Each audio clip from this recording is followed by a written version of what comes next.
عمرك جربت تروح تطلب خدمه من شخص وانت مش عارف هو بيعمل ايه بالظبط؟ النتيجه غالبا بتكون احباط. نفس الفكره بالظبط مع تشات جي بي تي. قبل ما تطلب لازم تعرف انت بتتعامل مع مين، وده اللي هنتكلم فيه النهارده.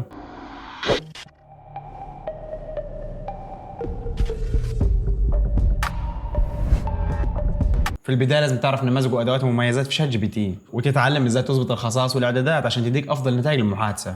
علشان كده هبدا اشرح لك الواجهه التفاعليه لشات جي بي تي من حيث الخصائص والنماذج والمميزات اللي فيه. ويلا بينا نبدا. في البدايه دي الواجهه الرئيسيه لتشات جي بي تي بتتقسم لجزئين رئيسيين. الجزء الاول السيرش بار، وهو المكان اللي بتكتب فيه سؤالك او طلبك. هنا تقدر تكتب اي حاجه في بالك، سواء كان سؤال، فكره، كود برمجه او طلب. والجزء الثاني هو الناف بار. لو بصينا ناحيه الشمال او اليمين حسب لغه جهازك هنلاقي الناف بار. هنا تقدر تعمل محادثه جديده، او تشوف كل المحادثات اللي فاتت، او تدخل على الاعدادات او البروفايل بتاعك. كل ده هنشرحه دلوقتي. نيجي هنا في الجزء العلوي، عندك الايقونه دي هي عباره عن انك بتعمل دردشه مؤقته زي الخاصيه اللي في واتساب بالظبط، وهي بتكون ذاتيه الاختفاء ومش بتتارشف لمحركات جوجل. وكمان اوبن اي اي مش بتستخدمها في دراسه سلوكك على النموذج. نيجي هنا بقى على الجزء الشمال اللي هو النماذج والاصدارات بتاعه شات جي بي تي، وهي عباره عن النماذج والاصدارات الخاصه بشات جي بي تي، وهو بيقدم لك كذا نموذج حسب الباقه اللي معاك. في عندك المجاني وفي البريميوم عندك بكذا اصدار، والفرق بين كل واحد هو الدقه والسرعه. يعني كل ما النموذج اعلى كل ما الفهم والاجابه تبقى اقوى. ولو معاك النسخه المدفوعه هتلاقي ادوات زياده جامده جدا زي التصفح في الانترنت، تحليل الصور، انشاء صور جديده بالذكاء الاصطناعي، تشغيل اكواد بايثون وتحليل البيانات، وكمان رفع ملفات زي بي دي اف او اكسل والذكاء الاصطناعي يقراها لك. نيجي هنا بقى نشرح كل جزء خطوه بخطوه. في البدايه السيرش بار. بص يا صاحبي، اول حاجه هتلاقيها قدامك في واجهه شات جي بي تي هي السيرش بار او منطقه الكتابه. هنا تحديدا بتكتب سؤالك او طلبك، يعني اي حاجه عايزها من شات جي بي تي يعملها لك. تقدر تكتب نص او حتى تستخدم النموذج الصوتي، يعني بدل ما تكتب بايدك تضغط على علامه الميكروفون وتتكلم زي كده. اطول سور في العالم، زي ما انت شايف بدل ما تكتب تضغط على علامه الميكروفون وتتكلم بصوتك، وهو هيحول الكلام لنص ويتعامل معاه. ودي ميزه حلوه جدا لو انت عايز السرعه او مش فاضي تكتب كتير. كمان في خاصيه الكلام الصوتيه، ودي بتسمح لك انك مش بس بتكتب، لا انت ممكن تعمل محادثه صوتيه كامله مع الذكاء الاصطناعي كانك بتكلم حد عادي. تعالوا نجربها علشان تفهموا اكتر. وهي الايقونه دي استخدام الوضع الصوتي. اهلا بيك، انا دلوقتي بقدم كورس عن الذكاء الاصطناعي وعايزك ترحب بالمشاهد وتقول له ليه مهم انه يتعلم الذكاء الاصطناعي في الوقت ده. طبعا بكل سرور. أهلا بكل المشاهدين منورين. النهاردة عايزين نتكلم عن ليه مهم جدا نتعلم الذكاء الاصطناعي في الوقت الحالي. ببساطة الذكاء الاصطناعي بقى جزء كبير من حياتنا، وبيعرفنا ازاي نحل مشاكل بشكل أذكى وأسرع. يعني اللي بيتعلمه دلوقتي بيكون عنده فرص أكبر في الشغل وفي فهم التكنولوجيا اللي بتغير العالم. شكرا. نبدأ شات جديد. تمام. اما بقى علامة الزائد دي اللي جنب منطقة الكتابة دي بقى فيها كذا اختيار. ممكن ترفع ملفات زي وورد، بي دي اف، صور، مقاطع صوتية الى اخره. وهنا الذكاء الاصطناعي يحللها لك ويحولها لك للي انت عايزه، او ترفع صورة عشان يشرحها لك او يحللها لك، او تقدر تضيف اداة من الادوات المتاحة لخاصية الكتابة، وهي كل اداة لها وظيفة معينة هنشرحهم كلهم بالتفصيل في حلقة منفردة. زي مثلا وضع الوكيل، والوضع ده ميزته انه بيفكر ويبحث ويحلل مكانك ويديك الاجابة باختصار بناء على المواقع الموثوق فيها من على جوجل، وبيديك افضل النتائج. والميزة هنا ان السيرش بار مش مجرد مكان للكتابة وبس، تقدر من خلاله تكتب، تتكلم، ترفع ملفات، او حتى تستخدم اضافات وادوات تخلي التجربة اوسع واقوى. يعني باختصار السيرش بار هو باب الدخول لعالم تشات جي بي تي. اي فكره عندك، اي سؤال، او حتى اي حاجه عايز تنجزها، البدايه دايما من هنا. بعد ما فهمنا السيرش بار خلينا نطلع فوق شويه ونتكلم عن الناف بار. هو الموجود على الجنب اليمين او الشمال حسب اعدادات جهازك. والناف بار هو الخريطه بتاعتك جوه شات جي بي تي، من غيره هتوه. اول حاجه هتلاقيها دردشه جديده، نيو شات، وهي انك بتعمل دردشه جديده، وده بيفتح لك صفحه فاضيه بتبدا فيها من الصفر، كانك بتقول للذكاء الاصطناعي يلا بينا نبدا من اول وجديد. الحاجه الثانيه هي البحث المحادثات، وهو كل المحادثات القديمة اللي عملتها بتتخزن هنا، تقدر ترجع لها في أي وقت، يعني مش محتاج تفضل تسأل نفس السؤال كل مرة، زائد إنك هتفضل تتكلم في نفس الشات. نيجي بقى للمكتبة، والمكتبة دي بتخزن الصور اللي عملها لك شات جي بي تي. إنما كودكس دي هي واجهة مخصصة للمبرمجين، وهي انك تقدر تربط شات جي بي تي بجيت هاب او اي محرر اكواد تاني. وبالمناسبه جيت هاب ده عباره عن موقع بيشارك وبيخزن فيه المبرمجين الاكواد، او تقدر تشغل الميزه دي في محرر اكواد تاني زي مثلا فيجوال ستوديو كود، وهو انك بتضيف اكستنشن شات جي بي تي في المحرر نفسه. والميزه دي هنشرحها في الحلقات اللي جايه. اتكلمنا عن المبرمجين. صورة ده بقى عبارة عن واجهة للمصممين، وهي انك تكتب برومبت، وبناء على البرومبت ده بينشئ لك صورة او فيديو على حسب اختيارك. وزي ما قلنا هنشرح الحاجات دي بالتفصيل في الحلقات اللي جاية. نيجي بقى للنماذج، وهي انك بتخصص المحادثة اكتر، زي مثلا انك عايز كاتب، عايز مبرمج، عايز مصمم، وهكذا. عايز باحث، عايز مدرس. مشروع جديد، وهي انك بتعمل مشروع جديد كامل من الصفر. يعني لو هتعمل صفحه بتبيع منتجات معينه تبدا من الصفر، مثلا يختار لك الاسم، الهويه البصريه، الهويه اللونيه، الهويه الخطيه، انه يعمل لك حملات واستراتيجيات تسويقيه. نيجي بقى للبروفايل. هنا بقى تقدر تشوف حسابك، تظبط اعداداتك والتخصيص اللي انت عايز تخصصه ليه. فخلينا نظبط اعدادات الشات والتخصيص بتاعه. هنبدا بالتخصيص، وهو انك تخصص الشات على حسب استخدامك. يعني مثلا انك تدي اسمك عشان يعرف اسمك يكلمك بيه، وانك تظبطه على حسب ما تحب. طيب ليه؟ لانك لما تدي اسمك هيكلمك بنفس الاسم بتاعك، مثلا يقول لك ماشي يا قعود، فكره حلوه يا قعود، كمل كذا يا قعود، اعمل كذا يا قعود، وهكذا. فانت هنا بتدي الاسم المفضل بتاعك. يعني مثلا انا هدي قعود. وهنا بقى الوظيفه بتاعتك، لان بناء على اسمك ووظيفتك هو هيكلمك بناء على دول. مثلا ماركتير. هنا بقى السمات الشخصيه اللي انت عايز شات جي بي تي يتحلى بيها. عايزه مثلا يتحلى بالجديه، بالهزار، بالروح المعنويه، وهكذا. بس يفضل انك تخليه افتراضي. عايزه ساخر مثلا، آلي، مستمتع. وهنا تدي له سمات اكتر. يعني مثلا تخليه دايما يشجعك، يكون صريح وواضح معاك، يكون سريع البديهه، يكون عنده التفكير الابداعي، الديزاين ثينكينج، ما يكونش كتير الكلام. ولو عايز تكتب له كمان من عندك اكتب له، زي مثلا تقول له ما تدينيش معلومات غير لما تكون من مصادر موثوقه، راجع وتاكد من الابحاث قبل ما تديني اي معلومه. وهنا بتخصصه اكتر من انك بتدي اسمك وبتدي دولتك وبتدي سنك وبتدي معلومات عنك. يعني مثلا الاسم،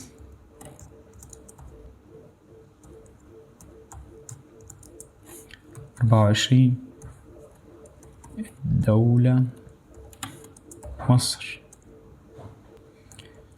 الوظيفة فريلانسر، الهدف والطموح رائد أعمال وصانع محتوى وإنفلونسر. بس كده وهتحفظهم. ده بقى التخصيص. انت هنا خصصته علشان يفهمك اكتر ويديك نتائج افضل. نيجي بقى للاعدادات. الاعدادات هنا عندك عام. المظهر هو ايه؟ انك تغير اللون داكن او فاتح او على حسب النظام. تمام. اللون التميز افتراضي، ده بيكون لون الشات ولون الايقونات وهكذا. يعني مثلا لو خليته اخضر كده، تمام، شفت هنا لون الشات اخضر، هنا لون الايقونه اخضر. لما عملت نيو شات لون الايقونه اخضر. فنرجع للاعدادات، بس انا بخليه افتراضي افضل. اللغه هنا لو عايز تخليه عربي او اكتشف تلقائيا، بس يفضل انك تخليه يكتشف تلقائيا، لانك ممكن تديه برومبت انجلش او اي لغه تانية. لغه التحدث، يعني عايز اكلمك بيها، عايز بكلمك بالعربي، بالاسباني، بالانجلش وهكذا. بس يفضل تخليه يكتشف تلقائيا، لان هنقدر نظبط الكلام ده في البرومبتس. من خلال البرومبتس هتخليه يكلمك حسب ما انت عايز. هنا يجي الصوت. لو انت عايز مثلا تغير اللي بيكلمك، تخليه راجل، تخليه بنت، تخليه صوته ناعم، تخليه صوته خشن، وهكذا. مثلا كده. مرحبا، سررت بلقائك. مرحبا، أريد فقط أن أشاركك مدى سعادتي بالعمل معك، ولا أستطيع. او كده. مرحبا، كيف حالك؟ يمكنك سؤالي عن أي شيء يخطر ببالك، فأنا مستعد دائما لمساعدتك. نيجي بقى للنوتيفيكيشن. احيانا لما بتضيف ادوات في السيرش بار وتكتب البرومبت بياخد وقت كتير في الاجابه. زي انك مثلا لو عملت بحث تفصيلي، قم باجراء بحث تفصيلي، لو اديت برومبت معين هياخد ممكن منك وقت 10 دقائق، 5 دقائق، واحيانا والله نص ساعه عادي يعني. فانت لما بتدي له البرومبت وتكون مشغول، فانت طبيعي مش هتفضل قصاده. فهنا يجي دور النوتيفيكيشن، وهي انك بعد ما تدي البرومبت وتطلع، بعد ما يقدم النتيجه بيبعت لك نوتيفيكيشن ان هو خلص. كمان المهام، لو في مهام معينه عايز تعملها، عايز تظبطها، يبعت لك نوتيفيكيشن على البريد الالكتروني. التخصيص، وهنا اللي اتكلمنا عليه من شويه، اللي احنا ظبطناهم، تمام، مش هنلعب فيهم تاني. الذاكره بقى، ودي من المميزات اللي انا قلتها في مقدمه الكورس، وهي ان تشات جي بي تي بيختلف عن اي نموذج اي تاني، وهو انه بيحفظ معلومات عنك، وبناء على المعلومات دي بيقدم لك النتائج اللي تعجبك. فانت لو عايز مثلا يحفظ المعلومات دي عنك فانت فاعلها، لو مش عايز يحفظ اي حاجه عنك ما تفعلهاش. ارجع لسجل الدردشه. والميزه دي كويسه جدا. كويسه في ايه؟ طيب، وهي انك لو متعود على اسلوب معين في الاجابه، مثلا لو انا بقدم محتوى على تيك توك علمي، مش عايز مثلا اسلوب فني في الموضوع، فانا لما بظبطه على اسلوب معين، بناء على الاسلوب ده بيرجع للدردشات اللي اتكلمتها معاه وبيكلمك بناء عليها. اداره الذاكره، وهو بيحفظ المعلومات اللي عنك، زي مثلا انت عايز يحفظ عنك ايه، اسلوبك، انت بتقدم ايه، انت عايز ايه، انت شغال ايه، وهكذا. لو عايز تخليها خليها، لو عايز تحذفها حذفها من هنا، عايز تحذف حاجه معينه احذفها من هنا. وبس كده. الارتباطات هنا انت لو عايز تربط تشات جي بي تي مثلا باداه كانفا او البريد الالكتروني او الجيميل او موقع جيت هاب زي ما انت شايف او نوشن وحاجات تاني كتير. المواعيد المحدده وهي انك تظبط ميعاد محدد للشات جي بي تي يشتغل فيه. عناصر التحكم في البيانات، سيبك من الاثنين اللي فوق دول، خليها في المهم.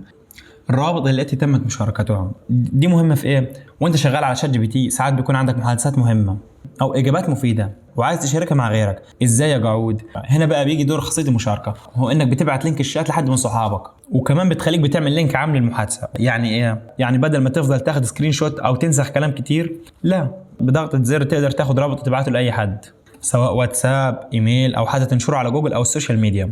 والجميل هنا هو ان الرابط ده بيفتح في صفحه منظمه مش فوضى، يعني اللي هيفتحه هيشوف المحادثه بشكل مرتب زي ما هو ظاهر عندك. الدردشات المؤرشفه هنا بيبين لك الدردشات اللي انت حاططها في الارشيف ومش عايزها تظهر. أرشفة جميع الدردشات، انت لو عندك دردشات كتير وعايز تعمل لها أرشفة فمن هنا بضغطة زر واحدة هتأرشفهم كلهم. حذف جميع الدردشات، وهي انك بتعمل حذف لجميع الدردشات اللي عندك. تصدير البيانات، انت لو عايز هنا تصدر بيانات، تصدر محادثة، تصدر الملف بتاعك، تصدر الشات كله وهكذا. الأمان، وهو انك تعمل المصادقة المتعددة زي جوجل. تسجيل الخروج من على هذا الجهاز، لو عايز يعني مثلا تعمل تسجيل خروج من الجهاز ده. تسجيل الخروج من جميع الأجهزة، لو عايز تعمل تسجيل خروج من جميع الأجهزة التانية. تسجيل الدخول بأمان مع تشات جي بي تي. الأكونت بتاعك، أنت لو عايز ترقي الخطة أو تجدد الخطة أو لو عايز تحذف الحساب. وبكده نكون خلصنا شرح واجهة تشات جي بي تي.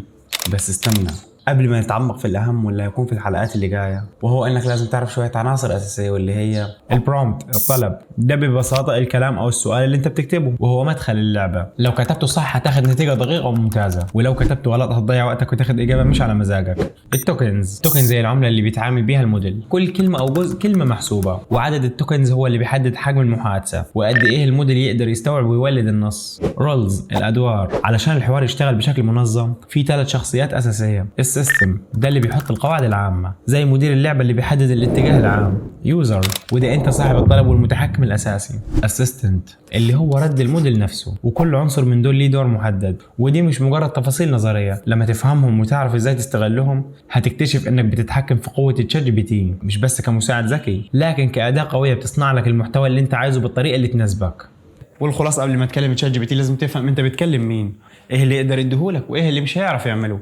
الحلقه اللي جايه هنبدا نتعمق اكتر في ازاي تكتب برومبت صح يديك نتائج احترافيه، فاستعد عشان داخل رحله هتغير طريقه شغلك بالكامل.